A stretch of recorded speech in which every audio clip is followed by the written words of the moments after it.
Hello friends, welcome back to our channel. तो आज की इस वीडियो में अतुल मैसूर स्कॉलरशिप 2023 एग्ज़ाम के लिए पार्ट 11 का वीडियो आ चुका है। आज की इस वीडियो में पार्ट 11 में हम जनरल नॉलेज यानी कि जीके के मोस्ट इम्पॉर्टेंट क्वेश्चंस को सॉल्व करने वाले हैं, जो आपके एग्ज़ाम में पूछे जाते हैं। क्लास 9, 10th, 11th, 12th ये सभी के लिए क्वेश्चंस हैं। तो इन क्वेश्चंस को आपको सभी को अच्छे से रीड करना है। साथ में आप लोगों के लिए एक खुशखबरी है, उसको भी आप जान लीजिए।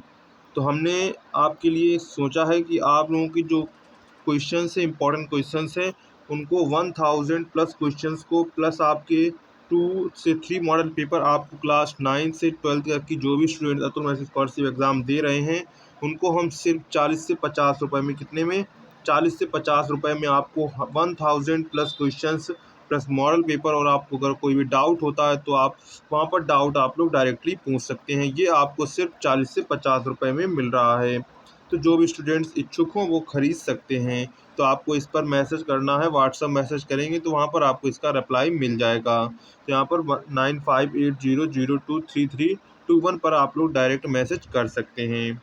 तो चलिए आज का वीडियो शुरू करते हैं। अगर आपने अभी तक चैनल को सब्सक्राइब नहीं किया है, चैनल को सब्सक्राइब जरूर कर दें और साथ में अपने वीडियो को दोस्तों को शेयर भी कर दिया करिए, क्योंकि अब आप लोगों का धीरे धीरे इसकी ओर है रुझान वो कम हो रहा है। तो आप लोग इसकी जो रुझान अपना कम ना होने दें, अपनी तैयारी को बेहतर बनाएं। तो चलिए आज का वीडियो शुरू करते हैं। तो हमारा सबसे पहला क्वेश्चन है, भारत का राष्ट्रीय पशु कौन सा है? तो भारत का राष्ट्रीय पशु कौन सा है? तो भारत का राष्ट्रीय पशु बाघ है। कौन है? भारत का राष्ट्रीय पशु बाघ है। इसके बाद है, भारत का राष्ट्रीय पक्षी कौन सा है? तो भारत का राष्ट्रीय पक्षी मोर है। कौन है? भारत का राष्ट्रीय पक्षी आपका मोर है। क्या है? मोर है। इसके बाद नेक्स्ट है, भारत का राष्ट्रीय जलीय जीव कौन सा है? तो भारत का राष्ट्रीय जलीय जीव कौन सा है? गंगा डॉल्फिन है। कौन है? भारत की राष्ट्रीय जलीय जीव कौन सी है? गंगा डॉल्फिन है। कौन है? गंगा डॉल्फिन। इसके बाद है, भारत का राष्ट्रीय फल कौन सा है? तो भारत का राष्ट्रीय फल आम है। क्या है? भारत का राष्ट्रीय फल क्या है? भारत का राष्ट्रीय फल आम है। तो आम आपका सही हो जाएगा। इसके बाद है, भारत का राष्ट्रीय फूल कौन सा है? तो भारत का राष्ट्रीय फूल है कमल। क्या है? लोटस है। राष्ट्रीय फूल कौन सा है? भारत का राष्ट्रीय फूल कमल है। क्या है? कमल है। इसके बाद है, भारत का राष्ट्रीय पेड़ कौन सा है? तो भारत का राष्ट्रीय पेड़ कौन सा है? बरगद है। कौन सा है? बरगद है। भारत का राष्ट्रीय पेड़ कौन सा है? बरगद है। तो आपका बरगद सही हो जाएगा। इसके बाद नेक्स्ट क्वेश्चन है, भारत का राष्ट्रीय खेल कौन सा है? तो भारत का राष्ट्रीय खेल कौन सा है? हॉकी है। कौन सा है? हॉकी है। भारत का राष्ट्रीय खेल हॉकी है।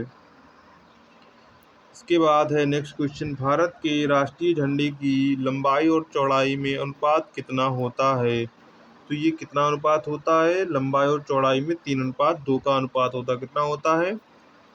3:2 का अनुपात होता है। इसके बाद नेक्स्ट क्वेश्चन है, भारत का राष्ट्रगान किसने लिखा?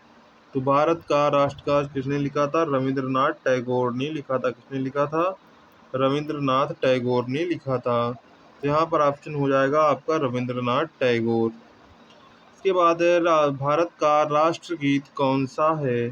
तो भारत का राष्ट्रगीत वंदे मातरम है। क्या है?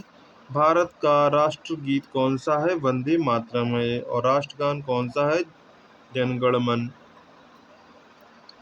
इसके बाद है, भारत का राष्ट्रगीत किसने लिखा, यानी कि वंदे मातरम किसने लिखा था? बंकिम चंद्र चटर्जी ने लिखा था। वंदे मातरम किसने लिखा था?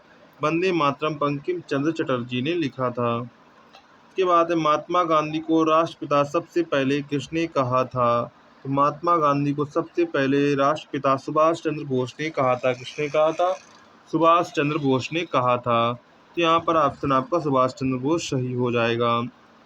इसके बाद नेक्स्ट क्वेश्चन है हमारा राष्ट्रीय पंचांग कौन सा है? तो हमारा राष्ट्रीय पंचांग कौन सा है? शक संवत है। कौन सा है? राष्ट्रीय पंचांग हमारा शक संवत है। इसके बाद नेक्स्ट क्वेश्चन है, राष्ट्रगान की अवधि कितनी है? तो राष्ट्रगान गाने की अवधि कितनी है? 52 सेकेंड है। कितनी है? 52 सेकेंड है। तो राष्ट्रगान गाने की अवधि कितनी है? 52 सेकेंड है। इसके बाद नेक्स्ट क्वेश्चन है, रेडियो एक्टिवता की खोज किसने की? तो रेडियो एक्टिवता की खोज किसने की थी? हेनरी बैकरल ने की थी। किसने की थी? हेनरी बैकरल ने की थी। रेडियो एक्टिवता की खोज किसने की थी? हेनरी बैकरल ने की थी। तो आपका ऑप्शन करेक्ट हो जाएगा, हेनरी बैकरल ने। इसके बाद नेक्स्ट क्वेश्चन है, पेस मेकर का संबंध शरीर के किस अंग से है? तो पेस मेकर का संबंध शरीर के हृदय से है। किससे? हृदय से है। तो पेस मेकर का संबंध किससे है? शरीर के हृदय से है। मानव शरीर की किस ग्रंथि को मास्टर ग्रंथि कहा जाता है? तो मानव शरीर की किस ग्रंथि को मास्टर ग्रंथि कहा जाता है? पीयूष ग्रंथि को। किसको कहा जाता है? पीयूष ग्रंथि को शरीर की मास्टर ग्रंथि के नाम से जाना जाता है, मास्टर ग्लैंड के नाम से जाना जाता है। इसके बाद है, कार्बन का सर्वाधिक शुद्ध रूप कौन सा है? तो कार्बन का सर्वाधिक शुद्ध रूप है डायमंड। क्या है? डायमंड है। क्या है? हीरा है। तो कार्बन का सर्वाधिक शुद्ध रूप हीरा है। इसके बाद है, एक्सरे का आविष्कार किसने किया था? तो एक्सरे का आविष्कार किसने किया था? रॉन्टजन ने किया था। किसने किया था? रॉन्टजन ने एक्सरे का आविष्कार किया था। तो यहाँ पर हो जाएगा रॉन्टजन। इसके बाद किस धातु का प्रयोग मानव द्वारा सबसे पहले किया गया था? तो किस धातु का प्रयोग मानव द्वारा सबसे पहले किया गया था? वो धातु कौन सी थी? तामा धातु थी। कौन सी? तामा धातु का प्रयोग मानव द्वारा सबसे पहले किया गया था। तो यहाँ पर आपका तामा सही हो जाएगा। क्या करेक्ट हो जाएगा? तामा। अंतरिक्ष यात्री को बाह्य आकाश कैसा दिखाई पड़ता है? तो अंतरिक्ष यात्री को बाह्य आकाश कैसा दिखाई पड़ता है? काला दिखाई पड़ता है। कैसा दिखाई पड़ता है? काला दिखाई पड़ता है, क्योंकि वहाँ पर कोई भी वायुमंडल नहीं है। क्या है? वहाँ पर कोई भी वायुमंडल नहीं है, इसलिए वो कैसा दिखाई पड़ता है? काला दिखाई पड़ता है। इसके बाद नेक्स्ट क्वेश्चन है, दूरबीन का आविष्कार किसने किया? तो दूरबीन का आविष्कार किसने किया था? गैलीलियो ने किया था। किसने किया था? दूरबीन का आविष्कार किसने किया था? गैलीलियो ने किया था। तो आपका करेक्ट हो जाएगा गैलीलियो। इसके बाद दिल्ली स्थित महात्मा गांधी का समाधि का क्या नाम है? दिल्ली स्थित महात्मा गांधी की समाधि का नाम क्या है? राजघाट। क्या नाम है? राजघाट। दिल्ली स्थित महात्मा गांधी की समाधि का नाम क्या है? राजघाट। क्या नाम है? राजघाट। तो आपका राजघाट सही हो जाएगा। इसके बाद भारत में पहली रेल कहाँ से कहाँ तक चली थी? तो भारत में पहली रेल मुंबई में, तो कहाँ से कहाँ तक चली थी? ये चली थी बम्बई से थाने तक। कहाँ चली थी? मुंबई से थाने तक चली थी। यहाँ पर ये थाने हो जाएगा, थाने की जगह।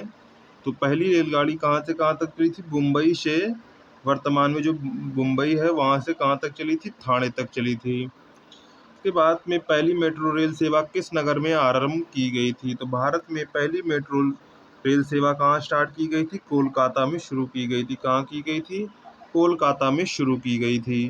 तो यहाँ पर आपका हो जाएगा कोलकाता। क्या करेक्ट हो जाएगा? कोलकाता आपका करेक्ट हो जाएगा।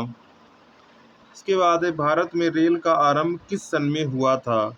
तो भारत में रेल का आरंभ कब हुआ था? 1853 में हुआ था। कब हुआ था? 1853 में भारत में रेल का आरंभ हुआ था। कब हुआ था? 1853 में हुआ था। इसके बाद है, प्रथम भारतीय अंतरिक्ष यात्री कौन थे? तो प्रथम भारतीय अंतरिक्ष यात्री कौन थे? राकेश शर्मा, स्क्वाड्रन लीडर राकेश शर्मा थे। वो कब गए थे? 1984 में गए थे अंतरिक्ष में।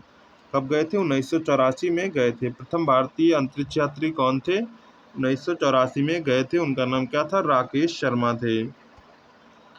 के बाद है, भारत की प्रथम महिला मुख्यमंत्री कौन थी? तो भारत की प्रथम महिला मुख्यमंत्री कौन थी? श्रीमती सुचेता कृपलानी। कौन थी? श्रीमती सुचेता कृपलानी भारत की प्रथम महिला मुख्यमंत्री थी। इसके बाद नेक्स्ट क्वेश्चन है, संयुक्त राष्ट्र संघ की स्थापना कब हुई? तो संयुक्त राष्ट्र संघ की स्थापना 24 अक्टूबर 1945 को हुई थी। संयुक्त राष्ट्र संघ की स्थापना कब हुई थी? 24 अक्टूबर 1945 को हुई थी। संयुक्त राष्ट्र संघ का मुख्यालय कहाँ स्थित है? संयुक्त राष्ट्र संघ का मुख्यालय कहाँ पर स्थित है? न्यूयॉर्क में स्थित है। कहाँ पर स्थित है? न्यूयॉर्क में स्थित है। तो संयुक्त राष्ट्र संघ का मुख्यालय कहाँ पर स्थित है? न्यूयॉर्क में स्थित है। संयुक्त राष्ट्र संघ के पहले महासचिव कौन थे? संयुक्त राष्ट्र संघ के पहले महासचिव त्रिगवेली थे। कौन थे? त्रिगवेली। संयुक्त राष्ट्र संघ के पहले महासचिव त्रिगवेली थे। इसके बाद इस समय संयुक्त राष्ट्र संघ के कितने देश सदस्य हैं?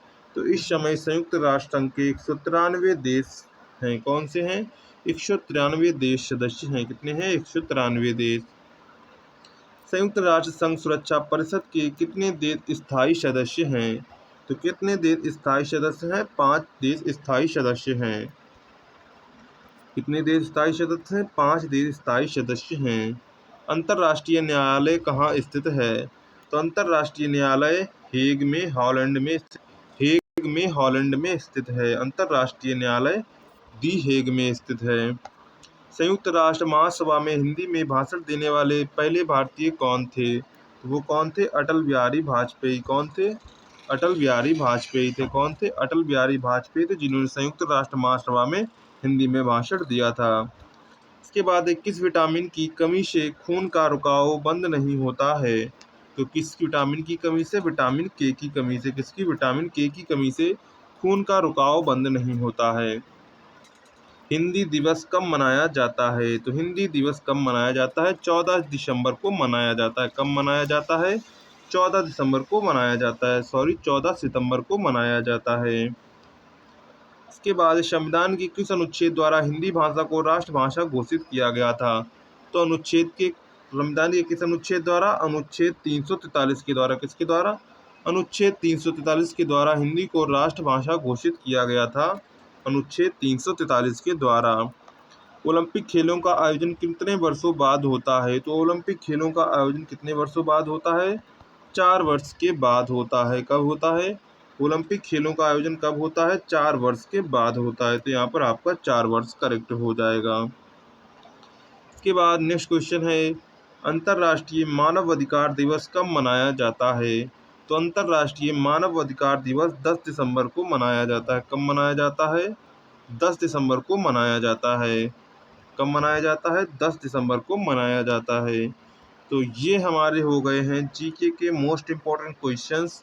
अगर आपको वो 1000 question plus question important questions चाहिए और इसके बाद रीजनिंग के क्वेश्चंस आपको बेहतरीन वहाँ पर मिल जाएंगे। इसके बाद अलग से आपको मॉडल पेपर भी दिए जाएंगे कि किस प्रकार के क्वेश्चंस आपसे पूछे जाएंगे। तो चलिए, अगर आपको वीडियो पसंद आए तो वीडियो को लाइक कर देंगे, चैनल पहली बार चैनल को सब्सक्राइब कर लेंगे और आप यहाँ पर कांटेक्ट कर सकते हैं 9580023321 पर आप लोग कांटेक्ट कर सकते हैं। तो चलिए मिलते हैं नेक्स्ट वीडियो में हर तरह की